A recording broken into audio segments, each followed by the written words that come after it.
예, 오늘 말씀의 제목입니다. 성령이 떠나고 있다란 제목으로 여러분께 말씀을 증거하고자 합니다. 결코 반가운 소식은 아니죠. 예, 성령이 떠나고 있다는 것은 결코 우리에게 기쁜 소식은 아닙니다. 그런데 성령이 떠나고 있다는 표현은 이 세상의 마지막이 신속히 다가오고 있음을 우리에게 시사해 주는 그러한 내용이 되겠습니다. 여러분 성경에 보시면 성령께서 어떤 일을 하시는가, 여기 요한복음 16장 8절에 이렇게 성령 하나님의 역할을 소개해 주고 있어요. 읽어보겠습니다. 요한복음 16장 8절, 그가 와서 죄에 대하여 의에 대하여 심판에 대하여 세상을 책망하시리라. 여러분, 성령의 가장 주된 역할 가운데 하나는 책망하는 것입니다. 사람의 마음속에 뭔가 죄에 대한 느낌을, 깨달음을 갖게 해주시는 것이 성령의 역할이에요. 우리가 하나님을 믿고 하나님을 섬긴다고 하지만 우리 마음속에 죄책감이 사라지는 것은 성령이 내 삶에서 서서히 떠나가고 있음을 증거하는 내용입니다. 여러분, 책망하신다는 말이 무슨 의미냐면 이런 표현이에요. 양심의 가책을 일으켜서 회개하도록 권고한다, 이런 뜻입니다.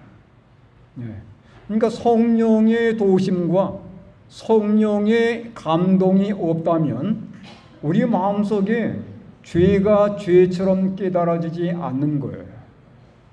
그런데 내가 어떤 잘못을 행했을 때 마음에 찔림이 있고 이것을 하나님께 회개해야 되겠다는 이런 생각을 갖게 하는 것은 성령 하나님이 내 마음을 주관하고 있다는 것을 증거하는 내용입니다.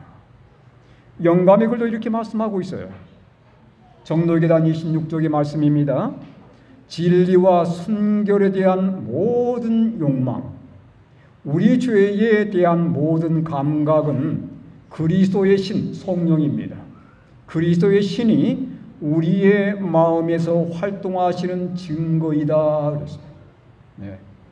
우리 마음속에 거룩한 것에 대한 욕망이 일어나고 우리 마음속에 죄에 대한 감각이 여전히 남아있는 것은 성령께서 여전히 내 심령을 주관하고 있다는 증거예요. 그런데 그 성령이 서서히 떠난다는 것은 내 마음속에 그러한 감각이 서서히 사라져가고 있음을 의미하는 것입니다. 결코 좋은 뉴스가 아니에요. 그렇죠? 우리 안에 끊임없는 죄에 대한 감각과 하나님 말씀에 대한 감동이 살아있어야 되는데 이게 감각이 사라진다는 것은 성령께서 서서히 내 삶에서 떠나가고 있음에 대한 증거가 되는 것입니다. 여러분, 왜 성령이 우리의 삶에서 떠나갈까요? 왜 성령이 떠나는가? 이것 때문이에요. 마가복음 3장 29절의 말씀입니다. 읽겠습니다. 시작. 누구든지 성령을 모독하는 자는 영원히 사심을 얻지 못하고 영원한 죄가 되느니라 하시니 그랬어요. 왜 성령이 떠나는가? 성령이 더 이상 할 일이 없는 겁니다. 사람 마음에 감동을 끼치지만 사람이 감동을 받지 않는 거예요. 사람의 마음속에 뭐가 잘못되었는지를 지적하지만 그 사람의 마음속에 잘못에 대한 감각이 없는 겁니다. 정말 자신의 죄를 회개하고 하나님께 돌아오질 않는 거예요. 여기 모독한다는 말은 이런 의미가 되겠습니다. 반항하고 일부러 비난하는 거예요. 하나님께서 우리 마음을 감동시키고 우리 죄를 깨닫게 하지만 이걸 몰아내는 거예요. 그리고 하나님의 모든 역사를 뭘로 치부하는 것입니까? 하나님의 일시적인 감정으로 취급해 버리는 것입니다. 이렇게 우리가 성령을 거절하거나 성령의 역사를 우리의 삶 속에서 서서히 몰아내게 되면 결국은 성령이 떠나게 되는 겁니다. 네. 성령이 떠난 그 결과는 상당히 무시무시한 심판이 우리의 삶에 역사하는 결과로 나타나는 거예요. 여러분 성경에 보면 성령께서 철수한 첫 번째 사건이 등장합니다. 뭘까요? 성령이 철수한 첫 번째 사건, 성경에 나와 있는 그 내용이 여기 나와 있어요. 창세기 6장 3절의 말씀에 성경에서 성령이 세상에서 철수했던 첫 번째 사건이었습니다. 여호와께서 이르시되 나의 영이 영원히 사람과 함께하지 아니하리니 어떻게 하겠다고요? 하나님의 성령께서 영원히 함께하지는 않겠다는 겁니다. 그 말은 무슨 말이에요? 언젠가는 떠날 거란 얘기예요. 근데 얼마 동안 있다가 떠날 것인가? 그 다음 말씀이 나와 있어요. 이는 그들이 육신이 되리라. 그러나 그들의 날은 120년이 되리라 하시니라 그랬습니다. 이게 성령께서 120년 동안 사람들의 마음속에 강력하게 역사했다가 120년의 기간이 끝나면 어떻게 하겠다는 겁니까? 철수하겠다는 거예요. 네. 성령이 철수하면 누가 장악하겠어요? 사탄이 장악할 수밖에 없는 겁니다. 네. 그리고 완전한 심판을 경험할 수밖에 없는 거예요. 여러분 이 사건이 무슨 사건이죠? 네. 노아 홍수의 사건입니다. 네. 얼마 동안 기간이 주어졌는가? 120년의 은혜 기간이 허락되었어요. 성령께서 분명히 경고하셨습니다. 사람들의 마음속에 감동이 사라지게 되고 하나님의 영을 불어 거절하게 되면 성령께서 이 세상에서 철수할 거라고 분명히 우리에게 주신 경고의 말씀이에요. 여러분, 왜 노아 당시에 이런 놀라운 경고가 주어졌을까요? 그 당시에 사람들의 죄는 무엇이었습니까? 왜 사람들이 성령의 은혜를 거절하고 왜 성령은 사람들에게서 떠나갈 수밖에 없게 된 것인가요? 이것 때문입니다. 여러분 잘 보시기 바랍니다. 이것 때문이에요. 창세기 6장 11절과 12절에 그 이유가 반복되어서 등장하는 것을 볼 수 있습니다. 자, 읽겠습니다. 시작.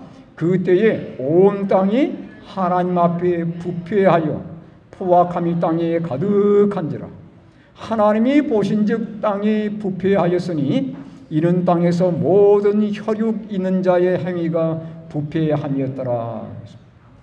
부패란 말이 3번 연거푸 사용이 되었어요. 부패란 말이 무슨 뜻입니까? 썩었다는 말이에요. 여러분 그 그림 보시면 썩은 과일 등장하죠? 사람들이 썩어버렸어요. 영적으로 더 이상 바랄 게 없는 상태가 되어버린 겁니다. 예. 그러면 하나님께서는 어떤 상태를 부패한 상태로 간주하실까요? 우리가 그것을 좀 더 자세히 들여다보도록 하겠습니다.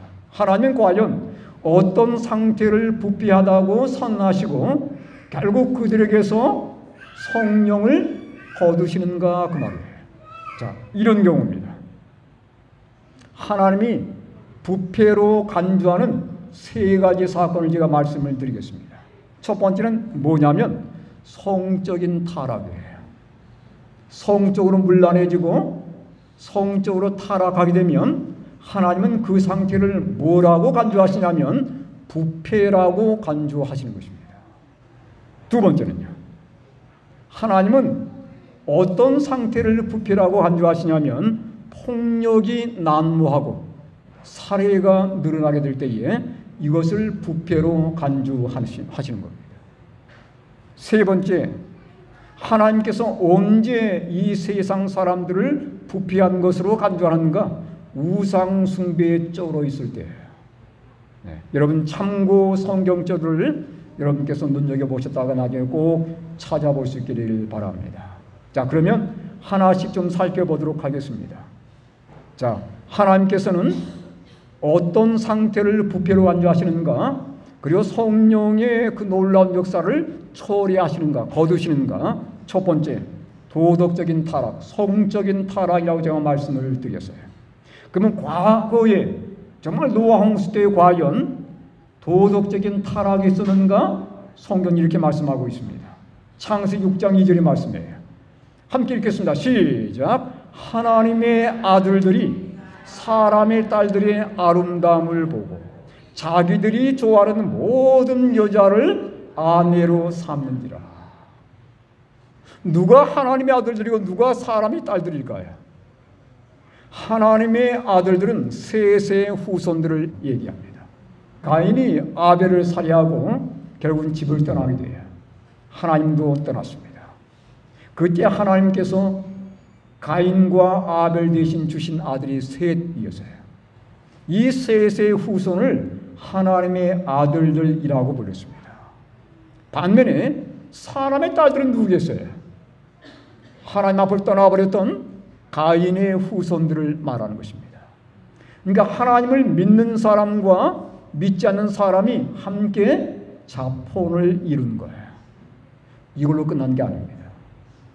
자기들이 좋아하는 모든 여자를 아내로 삼느니라. 남의 아내를 뺏어오는 거예요. 그것도 강제로 뺏어오는 겁니다. 이게 바로 도덕적인 타락의 모습인데 노아 당시의 세상은 이런 세상이었다는 거예요. 여러분, 소돔과 고모라가 무엇 때문에 멸망했습니까? 성적인 타락이었습니다. 그 가운데 빼놓을 수 없는 것이 뭐였어요? 동성연애였어요. 동성연애는 결코 하나님께서 바라지 않는 변질된 성적인 문제입니다. 거기에 결국 하나님께서 어떻게 했어요? 관여하셔서 거기에 심판이 가해지게 된 겁니다. 어느 시대나 도덕적으로 부패해지게 되면 하나님은 그 세상을 부패한 것으로 간주하셔서 결국은 하나님의 영이 떠나는 것을 보게 됩니다.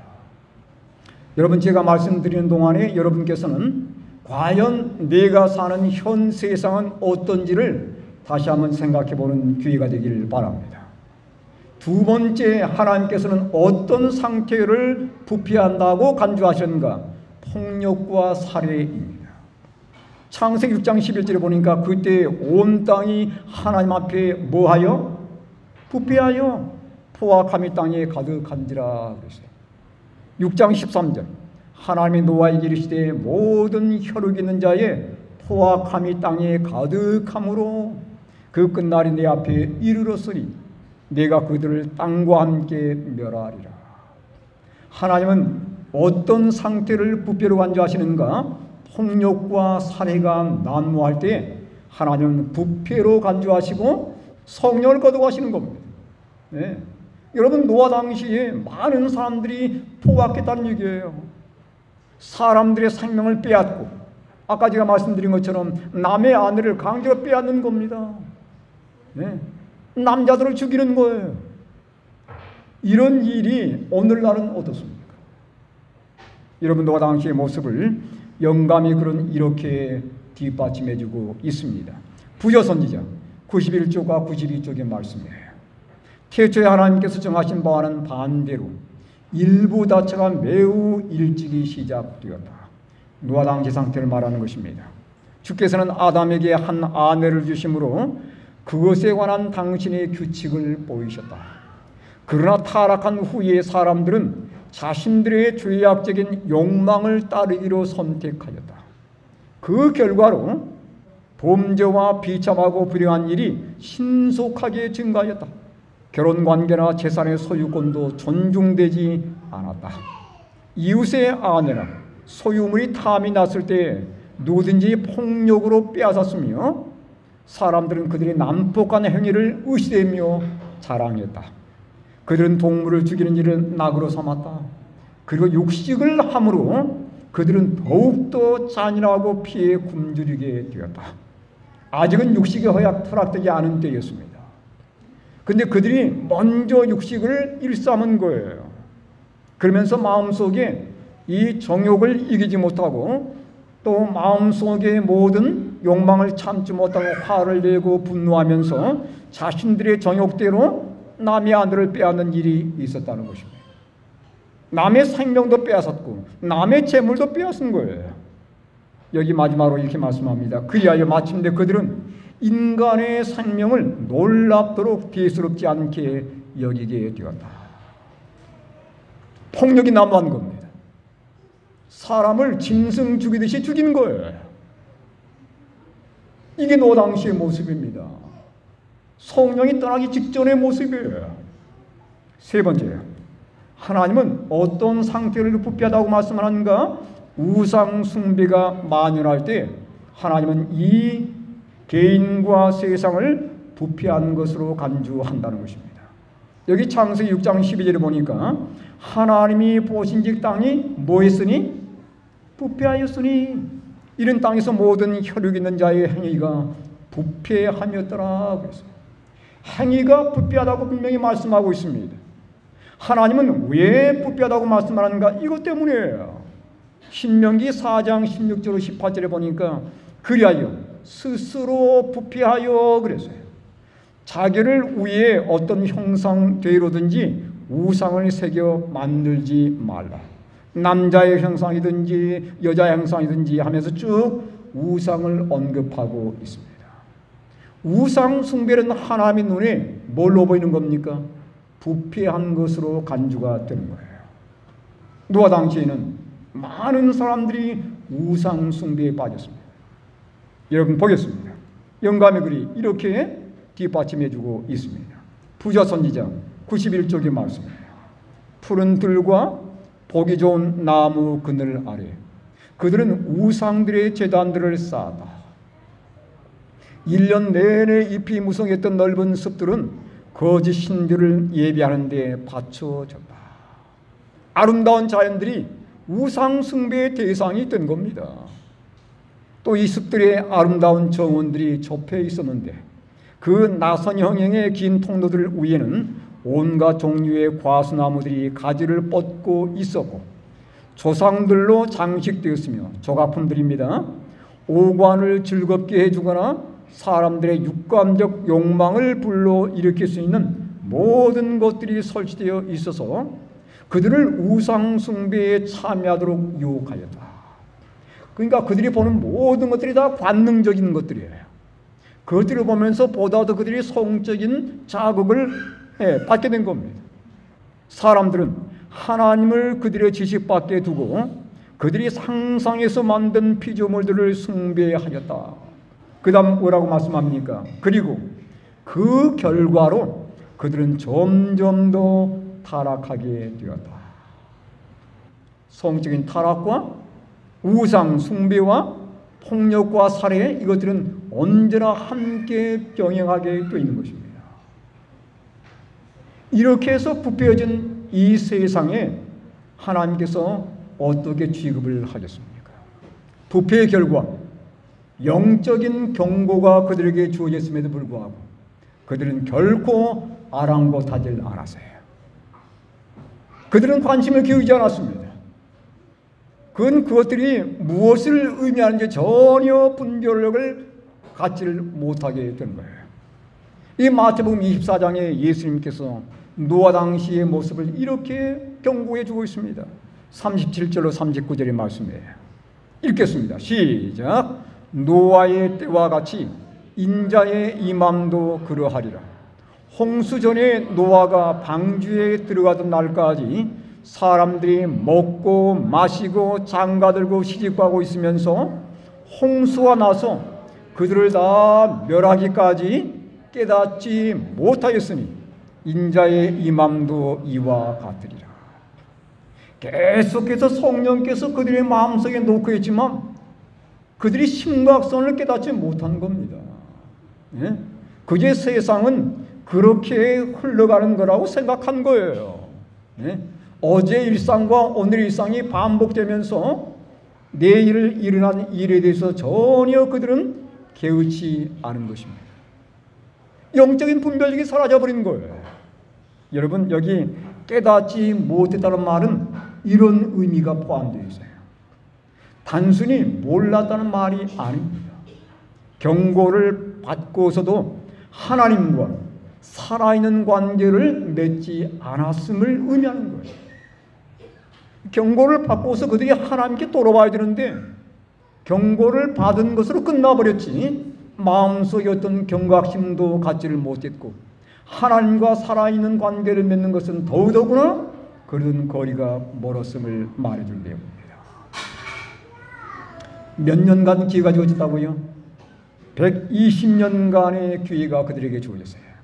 정말 그들의 생명을 사랑하셔서 그들에게 경고의 말씀을 계속해서 들려주었지만 이 경고의 말씀을 그들이 그때마다 무시해 버린 것입니다. 부자 선지자 92쪽의 말씀이에요. 읽겠습니다. 시작. 홍수 120년 전에 주께서 거룩한 천사를 통하여 노아에게 그분의 계획을 나타내시고 방주를 짓도록 지시하셨다. 방주를 짓는 동안 그는 하나님께서 세상에 홍수를 내셔서 악인들을 멸하실 것이라는 기별을 전파하기로 되어 있었다. 그러니까 120년 동안에 성령께서 누구를 사용하신 겁니까? 노아를 사용하신 거예요. 노아가 어떻게 세상 사람들에게 경고했을까요? 뭘 만들면서? 방주를 만들면서. 그때까지는 비가 오질 않았습니다. 아침과 저녁에 이슬을 통해서 모든 만물이 생장할 수 있었던 것입니다. 비가 오는 일이 전혀 없었어요. 노아가 그 사람들에게 비를 예고하자 사람들은 뭐라고 얘기했을까요? 한 번도 비를 본 적이 없으니까 미친 사람 취급한 것입니다. 그 내용을 영감이 그런 이렇게 말씀하고 있어요. 그는 마른 땅 위에 저 굉장한 배를 짓기 시작했을 때에 많은 군중은 사방에서 그 이상한 광경을 보려고 또 그 비범한 설교자의 진지하고 열렬한 말을 들으려고 왔다. 네. 마른 땅에 지금 배가 만들어지고 있는 거예요. 근데 왜 그런 일을 하는지 전혀 모르겠는 겁니다. 많은 사람들이 궁금증 가지고 모여들었습니다.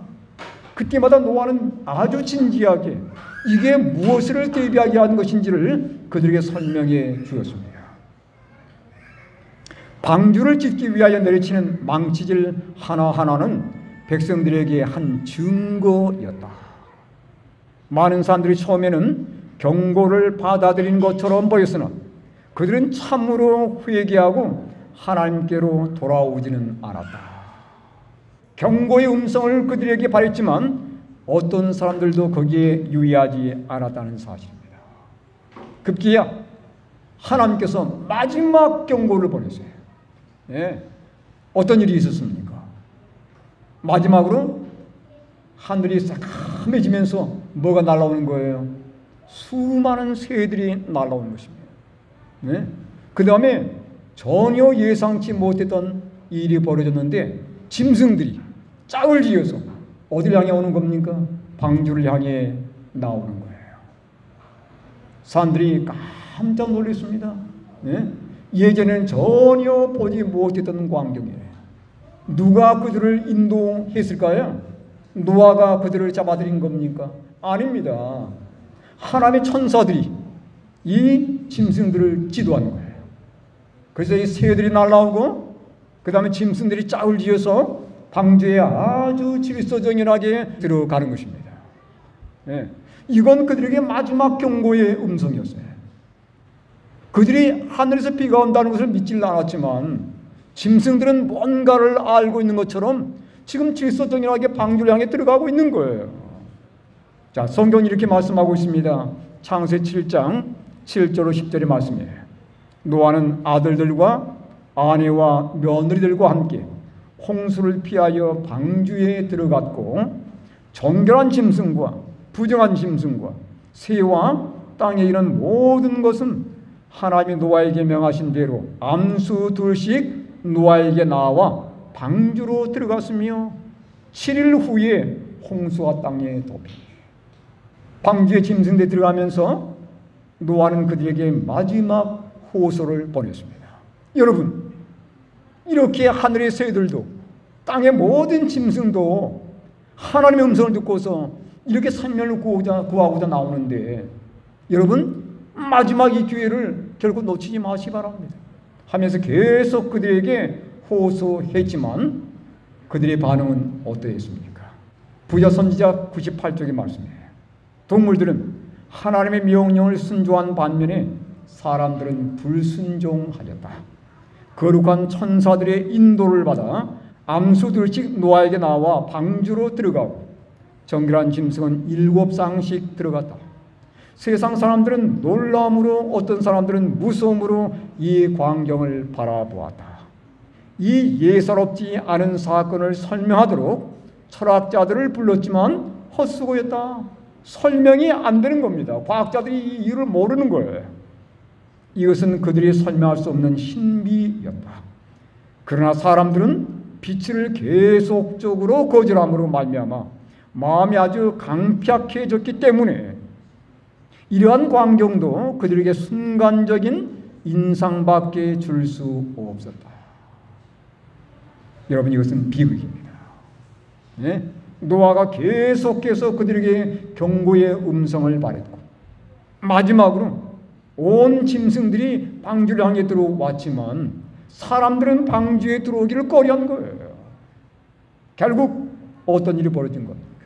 창세기 7장 16절에 보니까 들어간 것들은 모든 것의 암수라. 하나님이 그에게 명하신 대로 들어가며 여호와께서 그를 들여 보내고 문을 닫으시니라.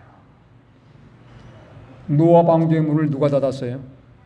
성경에는 여호와 하나님께서 닫으신 것으로 그렇게 묘사하고 있습니다. 대경투 431쪽에 문이 닫힌 사건에 대해서 이렇게 말씀하고 있어요. 경고를 거절하였으므로 하나님의 성령께서는 죄 많은 인류에게서 떠나고 성령이 떠난 거예요. 그들은 마침내 홍수로 멸망을 당하였다. 여러분, 끝내 그들이 기이한 현상들을 보고서도 하나님의 말씀을 듣기를 거절함으로 결국은 성령이 그들에서 거두어졌고 이 세상은 어떤 결과를 맞게 되었습니까? 엄청난 재앙을 맞게 된 것입니다. 홍수가 임한 거예요. 선지자왕 216쪽에 하나님의 영감의 글은 이렇게 우리에게 경고를 보내고 있어요. 인간의 어떤 약으로도 치료할 수 없는 슬픔이 이 세상에 이르러올 때가 가까이 오고 있다. 그 다음 뭐라고 말씀하십니까? 하나님의 성령은 떠나가고 있다. 바다의 육지에서 재난이 꼬리를 물고 계속해서 일어나고 있다. 여러분, 이 마지막 때의 재앙들이 빈번히 발생하는 것은 성령이 서서히 떠나가고 있다는 증거라는 것입니다. 우리는 얼마나 자주 지진과 태풍의 소문과 화재와 홍수로 인한 인명과 재산의 큰 손실에 대한 소문을 듣고 있는가? 표면상으로는 이 재난들은 인간이 전혀 제어할 수 없는 혼란스럽고 무질서한 자연의 힘에 변덕스러운 돌발 사건인 것처럼 보이나 그 가운데서 하나님의 모든 목적을 읽을 수 있다. 그 다음요, 함께 읽겠습니다. 시작. 그것들은 하나님께서 남녀들로 하여금 위험을 느끼도록 각성시키는 매개물들이다.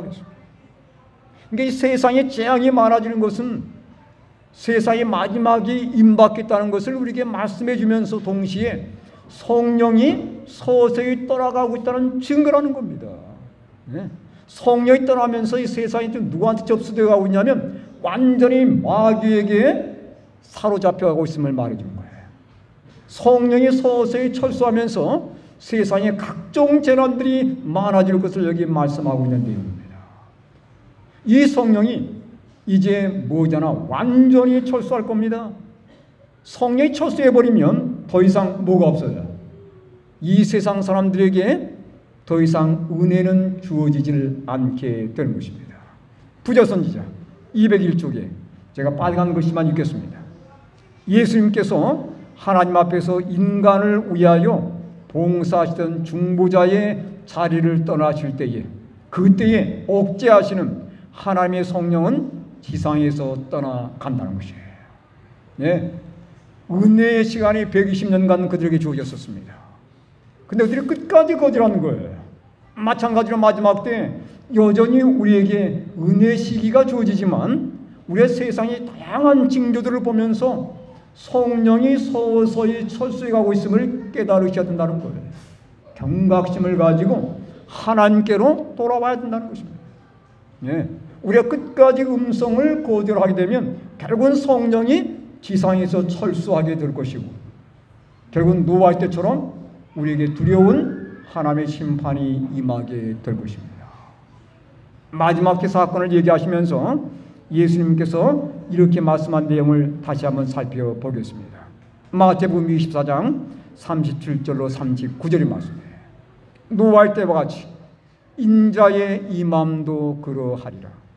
홍수 전에 노아가 방주에 들어갔던 날까지 사람들이 먹고 마시고 장가들고 시집가고 있으면서 홍수가 나서 그들을 다 멸하기까지 깨닫지 못하였으니, 그 다음 뭐라고 했어요?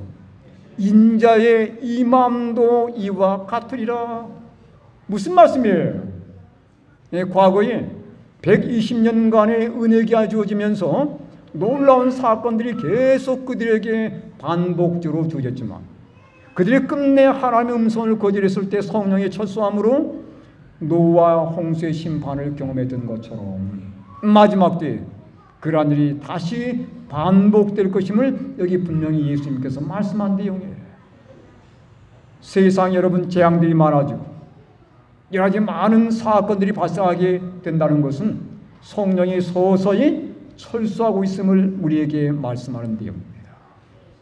어느 때보다도 우리가 하나님 말씀을 붙들고 예수님께 돌아와야 할 때가 됐단 말이에요. 그분과 살아있는 관계를 맺게 될 때에 우리는 이 세상에 성령이 거두진다 할지라도 살아남는 하나님의 마지막 백성들이 될 것입니다. 여러분, 요한계시록 2장과 3장에는 7교회에 보내는 권면이 나와 있어요.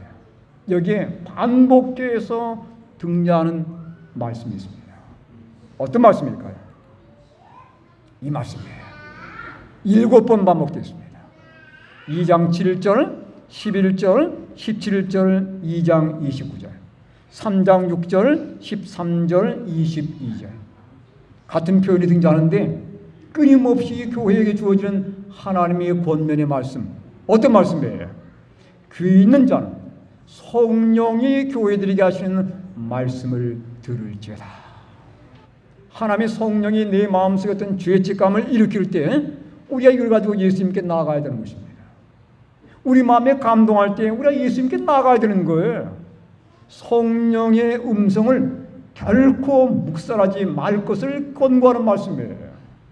여러분, 이 교회에 주어진 권면들을 다시 한번 우리 마음속에 새기면서 이 마지막 때 성령이 서서히 철수하는 이 때에 하나님의 성령의 음성을 들으심으로 우리는 하나님의 마지막 남은 자손으로 믿고 끝까지 승리하시는 하나님의 백성들 되시길 간절히 바라면서 오늘 말씀을 줄이도록 하겠습니다.